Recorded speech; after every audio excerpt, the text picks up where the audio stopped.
Space News 33, July 29, 2024.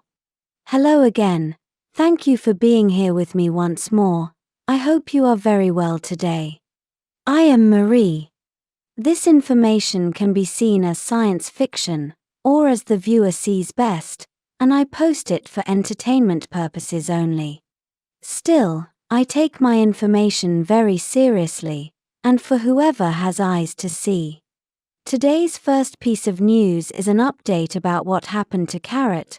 I will be using that codename because I was informed that just about everyone understands to whom I am referring, as it is a widely known codename, and I'd rather avoid using the real one here. I know about many conspiracy theories and plain speculations and so on, about what really happened there that day, and they are all over the web. As I said the last time I talked about this, I even considered the possibility of it having been entirely staged to make his rating go up for the upcoming election in the US, set up as in using red paint pouches that explode when you press a button, and other movie effects.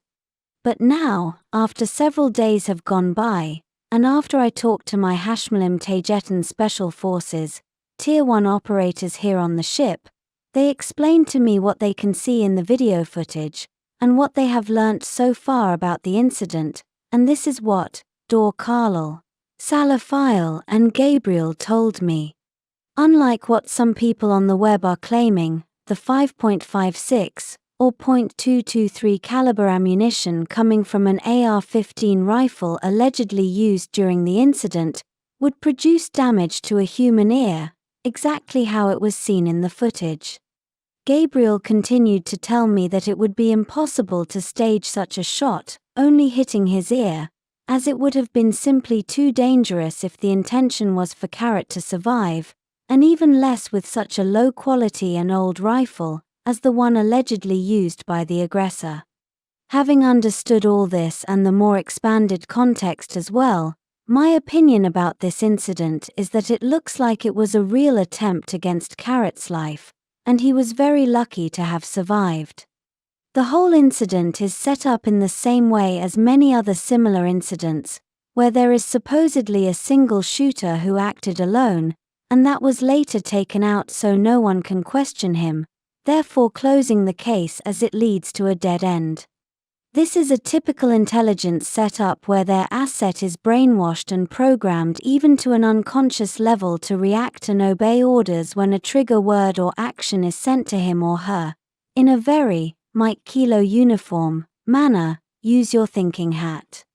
The most important point I want to say about all this is that even though there may be a real struggle going on, including genuine violence and fights at one level, yet at another one, higher above, it is still theater, and it is being controlled by the same people who manage both sides to create an effect, and for population control.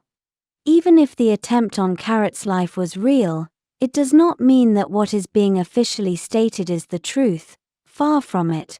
Just as an example, they said that the shooter climbed on top of the roof using a ladder, yet and as informed by Taygeta Special Forces, it would have been much easier to climb up that roof simply by jumping on an AC unit at the rear of the building, then onto a large electrical box, and then pull himself up to the roof.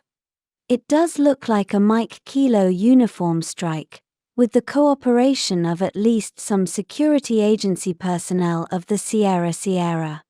Moving in closer and with more stellar information, what we see in the whole attempt scenario strongly resembles a situation where a force intervened in Carrot's favor, a force that already knew what would happen and the consequences of Carrot being taken out. A force with looking-glass time travel capacity, and who knew the exact split second such event would take place, or close enough to be able to intervene somehow. A force such as the Taygeta, Sand Clock elite time-jumping, timeline-altering, fighter ship squadrons. I am not saying it was us. All I am saying is that someone else may be using the same technology and capacity as the one we have, that's all. This event also looks like an intervention from the astral, As I explained in previous videos, entities on the spirit side can alter an event by causing the movement of a very small thing or object which would create or cause a chain reaction leading to their desired effect and outcome. As there are bad entities, there are good ones as well, as the struggle between good and evil is everywhere in lower existential densities. This does not mean that Carrot is good, or that he is bad, as he is only one more frontman, one more character of a far larger play, where one side is placed against another, while controlled by the same masters, who in turn are controlled by the almighty Galactic Federation. Black hats and white hats are all part of the same, and are controlled by the same masters way above, yet I accept that white hats may be 2% or something like that, less against the general population. I did not say better for the general population, I only said, less against. Contrary to all the speculations in the media, Carrot is only human. I understand the need to seek hope in someone as a savior, but that is not the way out of the matrix, and not the way out of your problems. That is in your hands, and your hands alone. No one will do so for you, and you will only fall into more manipulation strategies of those in power if you place your highest expectations on anything, and on anyone belonging to the matrix. You are your own cavalry. The rabbit hole goes deep, with real struggle on one level, and only controlled theater from another above, and it is all a multiple density, multiple layer chess game, remember that. Moving on to yet another assassination attempt. The Taygetan investigations and research into the attempt against Queen Alenym's life have concluded. They could trace the specific biological attributes and details of the isolated pathogen used against her to the source who developed it. The pathogen was designed to attack her genetics specifically. The level of genetic engineering needed to develop and produce such a pathogen, as well as the specifics of the laboratory, its equipment, and its genetic engineering capacity for designing it against Queen Alenym, led us to one exact laboratory which is found in the Galactic Federation headquarters who control this solar system, and they are in one of the biosphere ships orbiting Saturn. Although it is unwise to say names at this time, we now know who did it to quite high certainty, and those are quadrant-level Galactic Federation representatives and authorities, most probably wanting to prevent Alenym from spreading so-called conspiracy theories about the Federation and all the things that are plain and simply wrong about how they are managing Earth, although it is not the only place where they do shady activities. The evidence has now been sent to the local Galactic Federation headquarters in the Andromedan Vieira, as well as a formal complaint from the Taygetan Society, from the Alcyone Council, who has already been informed about the situation and are already reacting to it, and from the High Irma Council, who is backing us up, honoring their treaties and agreements with us the Taygetans. It was also they who gave us the evidence that links such a Federation laboratory to the specific genetic markers of the pathogen used against Queen Alenym. I am well aware that I could be the next target of the same people, very much so, as I am at least as troublesome to them as Queen Alenym, and I am not afraid to say that I will be even more so, especially because I can communicate directly with the human population of Earth, and not only with other stellar races. I will not say I will try to be, I simply will be more troublesome. I do not try, I actually do. And yes, I am angry, yet focused, logical and in control, and that makes me even more dangerous than a simple reactive person. If there are any further developments or anything else prudent to share with you, I will not hesitate to do so. In the next piece of news, as the Taygetan Queen and leader, I have also been appointed as the Alcyone Council ambassador to the Galactic Federation, at least until Alenym is out of her medical pod, and states that she wants to continue as such, or while I can delegate the job to someone else.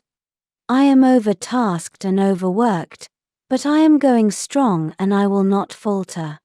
In the next piece of news, Starship Toleka, which is Queen Alenym's official yacht, will retire its service here in low Earth orbit, and will be taken back to Tema, to the shipyards that built her 89 Earth years ago, back in 1935, where she will be extensively overhauled and repaired as she is plagued with all kinds of internal problems.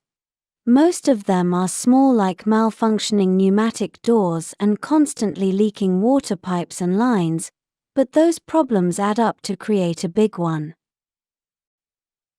Just a few days ago, a large water line broke between decks where they pass through, creating a waterfall in the stairways on the levels of the main private rooms, including my own, and it was a great problem to fix it, as well as to clean up the mess, only to have another line break, this time over the laundry rooms, where it literally started to rain inside the ship. When the main line ruptured and was repaired, the added pressure most probably ruptured smaller lines that caused the laundry room's water leaks, and the initial flood was big enough to cause a 10-centimeter inundation in the corridors, which then caused several small short circuits that now plague the affected area, leaving the corridors of 2 decks with no internal lighting, and permanently in the dark. So, now each time we leave our rooms, we must take our handy flashlight with us. These are only some of the many problems Toleka has, and if you remember correctly, the maintenance and supply ship Saskatchewan made a 3-month effort to service Toleka as much as possible while still here in Earth's orbit. Toleka has been a faithful starship and our home for many years, but she is 89 years old. Therefore I have decided to permanently move my headquarters to the new starship Sadicleya, which is a Toleka 2 class, enhanced heavy cruiser. She is brand new, just out of her construction shipyard, and starting her service just now in mid-2024, after 6 years under construction. Sadicleya is an improved and enhanced version of the older Toleka 1 class, and was built and designed from the start to be a royal yacht and the new flagship of the Taygeta fleet. From the outside, she is essentially another Toleka class, looking essentially the same, but internally she is full of improvements I will be sharing with you soon. Unlike Starship Toleka, which is carbon black, Sadicleya's hull is white. She is the new Taygeta flagship and my new home. The extensive, difficult, and even painful process of passing everything from Toleka to Sadicleya started last Friday, the 26th of July, 2024, and is ongoing. It is expected to take a whole week. Starship Sadicleya is now docked alongside Toleka, so the cargo forklifts and other equipment can be carried from one ship to the other. Starship Saskatchewan is also docked in with Toleka on her other side, so her machinery and cargo lifts can aid in the process of moving all essential things from Toleka to Sadicleya. I will be choosing a new private room and a new office on board Sadicleya, which is now officially the Taygeta flagship and Queen's yacht, as already stated to the Galactic Federation, the Alcyone Council, and the rest of the star races. The captain and crew that brought the Sadicleya here will take command over Toleka at the end of the week, and shortly after they will sail her back to Tema. Whether she will be recommissioned to come back to Earth's orbit, tasked somewhere else with another crew, or finally decommissioned and dismantled, will depend on what the engineers back home dictate after they evaluate her. I do feel bad for this ship, but she is very old and full of problems. It is sad. As Queen Alenym is in a medical pod here in Toleka, there is no other option but to have her sail back to Tema in the ship, because a medical pod is not one single machine, rather it is a complex system which depends on many different mechanisms, so it cannot be simply taken from one ship to another, while functioning with a patient inside. Queen Alenym will sail back to Tema with her spouse, her support and security crew, where she will remain for the remainder of her recovery time in the pod. When she wakes up, she will be the one who will decide what she will do next.